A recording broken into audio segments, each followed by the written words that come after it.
All right, let's dive into something really cool. It's this powerful pattern you see over and over again in the Bible. But here's the kicker. This ancient pattern, it's not just some old story. It's your story. So, let me ask you this. Have you ever noticed that nobody in the Bible gets to God's promise without crossing two bodies of water and surviving a wilderness in between? I mean, once you see this pattern, you can't unsee it. It's everywhere. And it's a journey with three key stages, always starting with a moment where you absolutely need a miracle. And here it is, the whole map in a nutshell. Two waters and the wilderness between.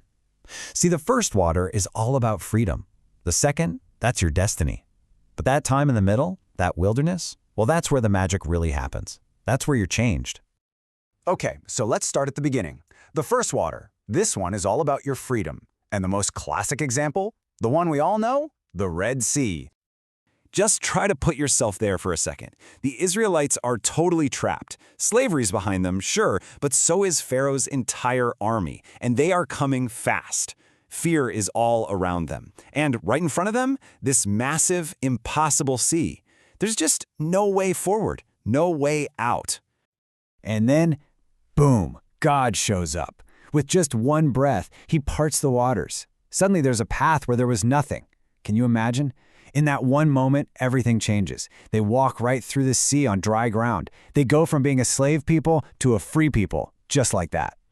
But you know what's really fascinating is how the Apostle Paul looks back on this. He says, hey, that wasn't just some great escape. No, he calls it a baptism. It wasn't just a rescue, it was a rebirth, a clean break from the past, a whole new identity.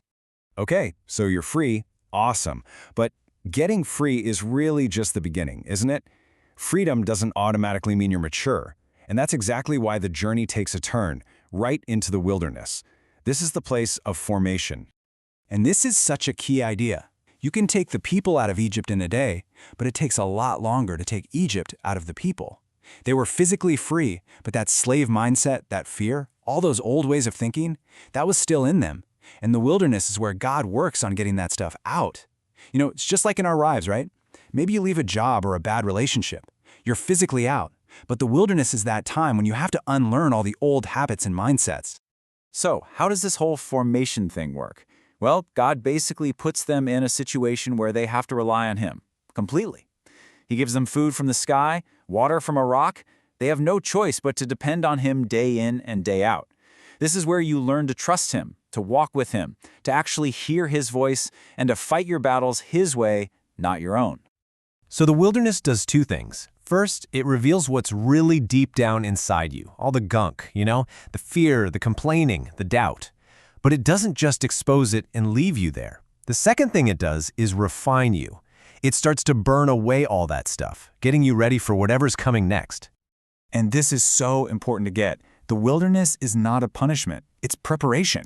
The Bible is super clear about this. God leads them there to test them, to humble them, all for a purpose, to do them good in the end. So after all that time being formed in the wilderness, you arrive at the second water crossing, the Jordan River. And this one is different. It's not about getting free anymore. This is about stepping into your destiny. This right here, this is the whole point. The Red Sea gets you out of Egypt, but the Jordan River gets you into the Promised Land. The first one is salvation. It gets you out of sin. The second one is your calling. It gets you into your inheritance. See the difference? One is about what you're saved from. The other is about what you're saved for. And check out this amazing detail from the book of Joshua. The river is flooding, it's raging, and God tells the priests carrying the ark, which is like His literal presence, to step into the water first. Their act of faith is what triggers the miracle. And get this, the water stops flowing miles and miles back at a city called Adam. I mean, come on, that's no coincidence. It's this beautiful picture of how Jesus, the second Adam, reverses what the first Adam did and opens the way for us to walk into our inheritance. So crossing the Jordan is a choice. It's that moment you finally look around and say, you know what? I'm done wandering. I'm done just surviving. I want what God promised me. It's when you decide to step into the maturity and purpose He has for you. So we have freedom, then formation, then destiny. It's an incredible journey, but it's not the final destination.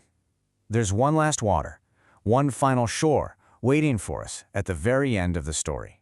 Yeah, way at the end of the Bible, in Revelation, we see this final sea. But it's totally different from the Red Sea or the Jordan. It's not moving. It's not chaotic. It's described as a sea of glass mixed with fire. It's perfectly calm, perfectly clear, perfectly still. All the journeys through the stormy waters, they're finally over. And who's standing on that sea of glass? God's people. Victorious. They're singing. The wilderness struggles, the battles in the promised land, it's all done. The journey ends right there, in total, unshakable peace. So, this whole pattern, it's amazing as a Bible story, but it's more than that. It's a map. It's a map for your journey. So, let's get personal for a second. Where are you on this map right now? Are you at that first water, standing at your own Red Sea, feeling trapped, needing a miracle to get free? Or maybe you're in the wilderness. You know that feeling, right? You're not who you used to be, but you're not quite who you're going to be yet. Are you in that season of being formed? Or are you right there at the edge of the Jordan? You can see the promise and you feel God nudging you, calling you to step out and into your purpose. Look, wherever you are on that map, just remember this. This incredible pattern, this isn't just Israel's story. It's your story.